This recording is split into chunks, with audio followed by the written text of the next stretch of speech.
most people lose money investing in Pokemon cards, and it's because they pick the wrong strategy. Hi, my name's Pokedossi, and today I'll be going over multiple ways of investing in the Pokemon space. The three main ones I'll be discussing today are sealed, collecting, buying singles and graded cards, and grading cards yourself. Each have their own pros and cons, and it depends what you're after is what one is best for you. So first of all, I'll be going over sealed product. So the pros of sealed product are they're quite safe, as in eventually they'll go up most products.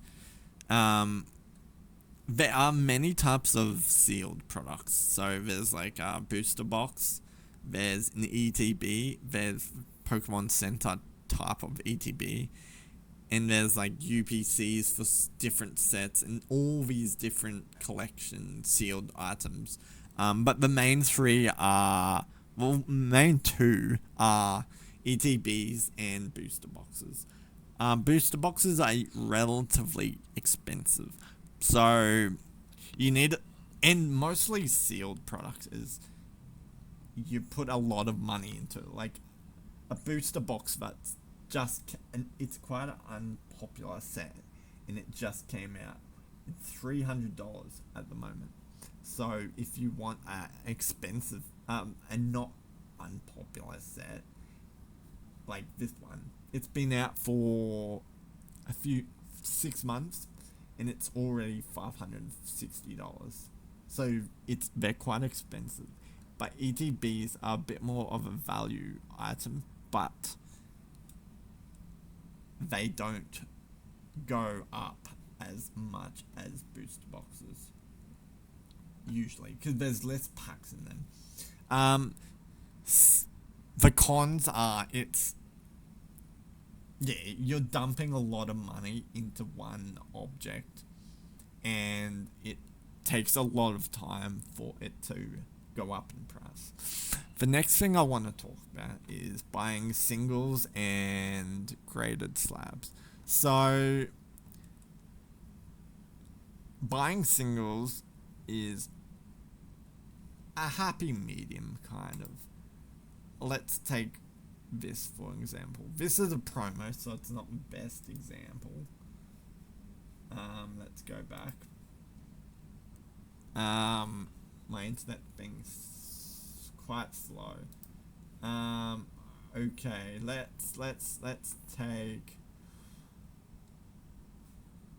this for example. Mega Gardevoir. So just wait for my slow internet. Okay, just ignore this price because every set has hype at the start, and every set's gonna catapult right off a cliff to start with. So you kind of judge from here. So a single is, you need the pros of it. It can be real good, quick profit, but you also need an extensive knowledge of what is in a Pokemon card and where it gets its value from. Like, is it a popular Pokemon? Has it good artwork? How rare is it? What sets it from? The artist. All these contribute to the value in a Pokemon card. Yeah. So that's that. So it's mostly you need extensive knowledge. It can be very profitable in a quick turnaround. Let's look at graded cards. So in this card, it's a $280 card, let's say. In a PSA 10, it is $605. Which is a bit like 3 times the price. But yeah, let's look at this. So in a PSA 10, just ignore this. This was the hype. It was like 500 at the start of the year, and now it's gone up to 605, which is a decent profit, $100 profit. And like, if you look at the same, you get a less profit in the single. So you put more money into it and you get more out of it, but it's bigger risk as well because you're chunking lots of money into it. And the third way of collecting is getting a card graded yourself. So let's say there's many steps in this. The pros are that it's very liquidable and very profitable. So let's say you bought this for $276 and got it graded and sold it for $605. You'd have made a roughly $250 profit. That's a big profit. But there are many steps in that. Firstly, you need to choose a card. So based off what I said earlier is a good way. Like, is it a popular Pokemon? What sets it's from? Blah, blah, blah. Yeah, so firstly you need to choose a Pokemon. So let's say this ends Reshiram. It's quite a popular Pokemon. And let's say you've decided on this. Now you need to find the perfect one in the real world, which is hard. Not everyone is going to be selling a perfect card on the internet because not all cards come out perfect. And not everyone wants to sell their gradable 10 worthy card, but some do. But the most people who do put a big market on it, so some like double their price just because they know it's a 10. So let's give this for example.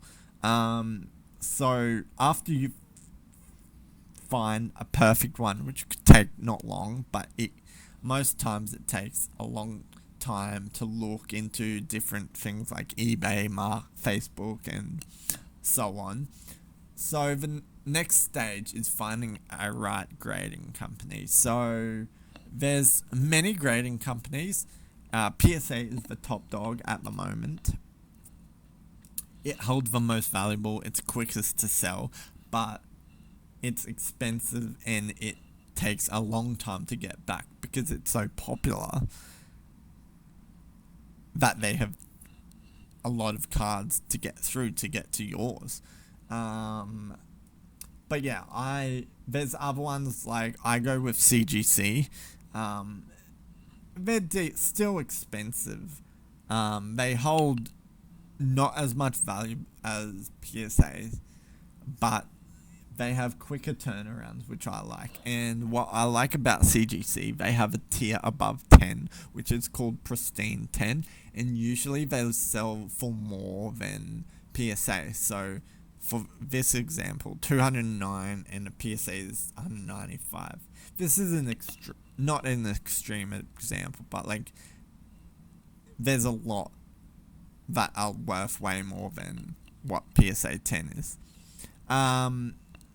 But yeah, so do your own research on grading companies and pick what you like better. Like, for an example, PSA hold better value, right? But if their turnaround is 6 months, let's say, then you're selling that card after 6 months. But if you get the same card graded with CGC, you get it quicker. You might sell it for less, but you sell it quicker. So in the long run, if you grade more with them, you can get a more profitable than PSA. But yeah, do your own research and whatever you like better. And the last thing about grading is the actual grading itself. It's a gamble on whether the grader had a good or bad day. Don't get me wrong, they'll still be accurate. Try to be accurate no matter what their mood is, but it definitely depends on their mood, it so seems. But yeah, that's a good a good a good approach to what each collectible way of collecting a card is. So a quick overview. So sealed is long term but safe, and you need to put a lot of money into it. Short term for long term gain, right? The second was singles and graded.